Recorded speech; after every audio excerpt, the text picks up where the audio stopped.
This is episode 677. And today we're going to be talking about building mental resilience, which is similar but could be also a byproduct of mental strength. So in this journey, adventure that we call life, we all face challenges and setbacks and moments of intense stress, to say the least. That probably happens regularly for most of my clients. But how we respond to these trials defines and actually helps create our mental resilience. Building mental strength and mental resilience isn't about avoiding adversity. It's about facing it head on and emerging stronger. Kind of like the bison, the buffalo, right? It's the only animal that walks into a storm. It's the only one. So when a big snowstorm comes, big blizzard, they walk into it because they know they're going to get out of it sooner. And walking into it helps them build that mental resilience, mental strength, and then they get it over with and they emerge stronger. So when you're facing challenges, think of the buffalo, the bison, right, in this snowstorm and walking into it. This is what we want to be like. And this will help us build our mental resilience. So in this podcast, we're going to explore effective strategies and techniques and tips for developing mental resilience, handling stress, and rebounding from failure, if there is such a thing. So let's understand what mental resilience is. Mental resilience is the ability to adapt and recover from adversity, trauma, or a significant source of stress. So we come out. We don't give up when we want to develop our mental resilience. We almost embrace it, lean into it, walk into it like the bison does. It involves maintaining a stable mental state and continuing to function effectively despite challenging circumstances. I don't know if you, so I think back to the very first Star Wars, where Luke Skywalker was going into the Death Star, and there were other Jedi fighters there, and they were being attacked by the Empire, and people were getting confused, and one of the commanders on the big ship just kept repeating, stay on target, stay on target. And that's kind of what mental resilience is about, is staying on target regardless of what's happening around us. Developing mental resilience doesn't happen overnight. It requires consistent effort and the right mindset. And this is one of the things I have to explain to my clients is it took them 20, 30, 40, 50 years to get the mindset they have right now.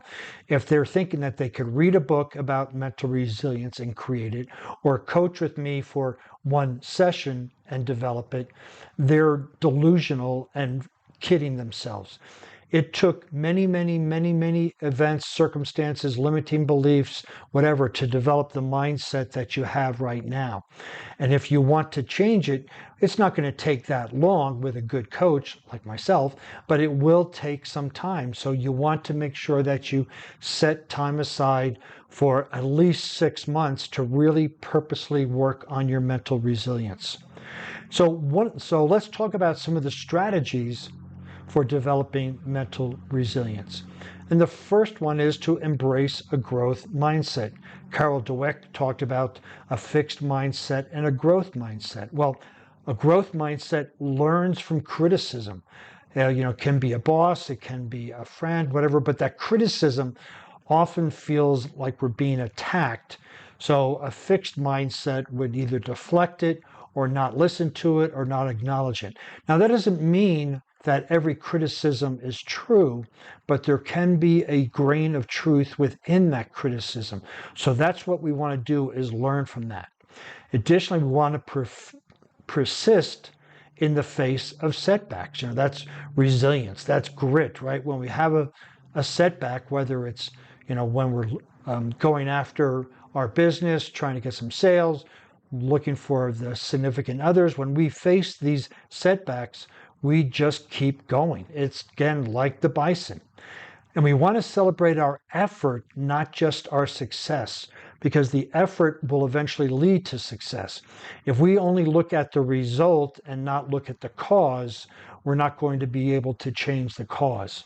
So the effort itself is the cause. So we want to take a look at the cause and celebrate the effort that leads to the success. So another strategy is develop emotional regulation. This one can be really challenging, especially if we live in a city such as Denver, Los Angeles, San Francisco, and we're stuck in traffic. So that can be a button that may push us. But some of the ways to develop this emotional regulation is mindfulness meditation. We don't want to stop our thoughts totally. We just want to observe them and let them float by. What happens is with the emotion is we get a thought, we latch onto it, and then that thought creates an emotion, and we're acting as if we are living that thought right then and there. So with mindfulness meditation, we just observe it and let it float by, kind of like birds flying by your window. Another thing we can do is this deep breathing exercises, especially if you're caught in traffic or before a big meeting. There's a lot of great apps out there. Calm has some. There's other ones. I just like to default to a inhale of 4 and an exhale of 6. That's 10 seconds. You do it 6 times. That's 1 minute. That one really works great. And cognitive reappraisal, meaning what are you thinking about this and how can you shift it? How can you reframe the story that you're telling yourself about the situation?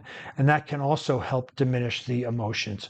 Along with, are you labeling your emotion correctly? If you say that you're livid and you're really just annoyed, when you say you're livid, you are going to become livid.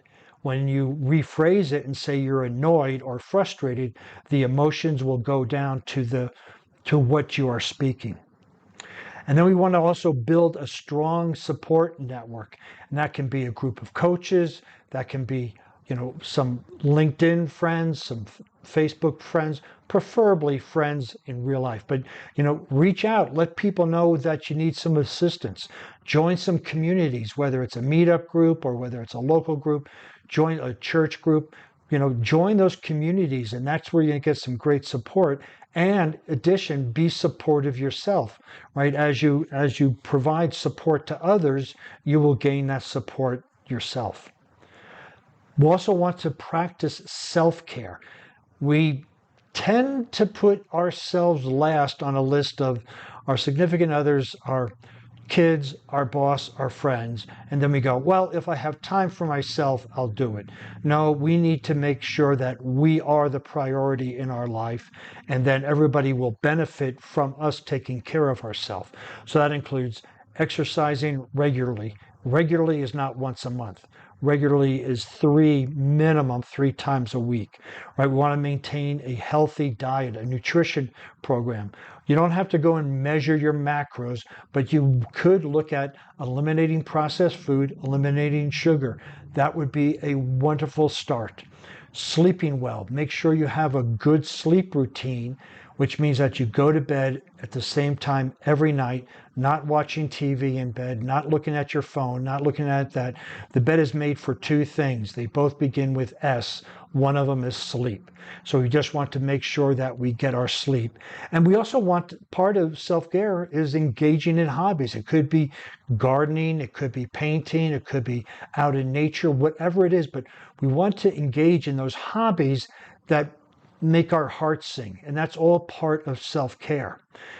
Then when we get through with all this, to help develop this mental resilience, we do want to set realistic goals. I like the SMARTER goals format, right? It can be specific, motivational, or meaning to you, achievable, realistic, time-bound. And then the E and R is evaluate your progress and revise. Revise your steps, revise the goal.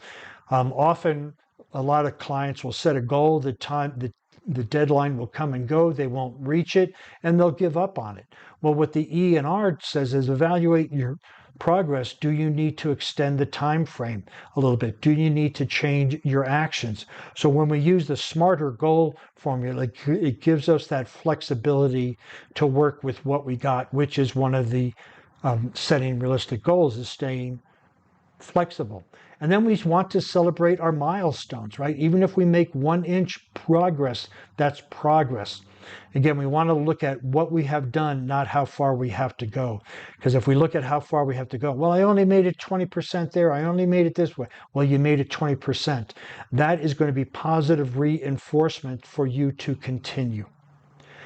Handling stress is also really critical in developing mental resilience.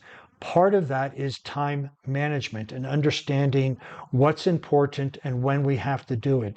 If we think everything is important and urgent and everything has to be done right now, we're going to stress ourselves out. So part of time management is also priority management. I really like the Eisenhower matrix where it's important and urgent and you discern which tasks to take on, which tasks to delegate, which tasks to throw away. In addition to that, we want to come up with some relaxation techniques. And again, there's plenty of them out there. One great one is if you're at your desk or before a meeting, you tense your entire body and tense it hard, hard, hard, hard, and then let it relax and feel what it's like to relax your body. That is a great, great technique.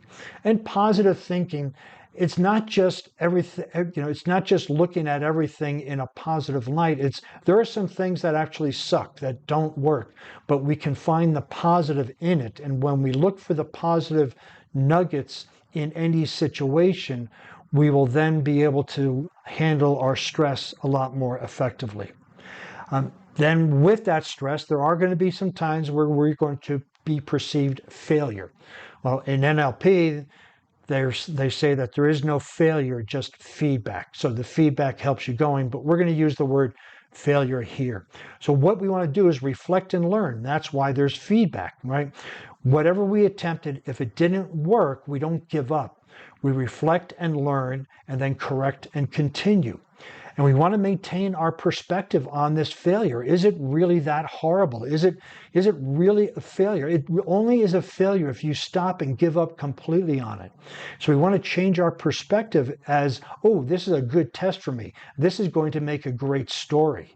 I really like that phrasing when something that I'm after perceives it doesn't go correctly. I'm going, man, this is going to make a great story when I come back. And then also, right, to build that resilience, we need to stay persistent. A little bit like the little train that could, right? A little bit better every day. Embrace the Kaizen principle, but we want to stay persistent even in the face of setbacks. So keep in mind, building mental resilience is a lifelong journey that involves developing a growth mindset, regulating your emotions, building a support network, practicing self-care, setting realistic goals, handling stress effectively, and learning to rebound from failure. By integrating these strategies into your daily life, you can enhance your mental strength, mental resilience, mental persistence, and navigate life's challenges with confidence and strength. If you'd like to see the show notes on this podcast, please visit warriormindcoach.com. While you're over there, you can find some more useful information in the form of blog posts and podcasts, and you'll be able to reach out to me for a complimentary breakthrough session. Since you'll be on the internet, please follow me on LinkedIn, Facebook, Instagram, and Pinterest under Warrior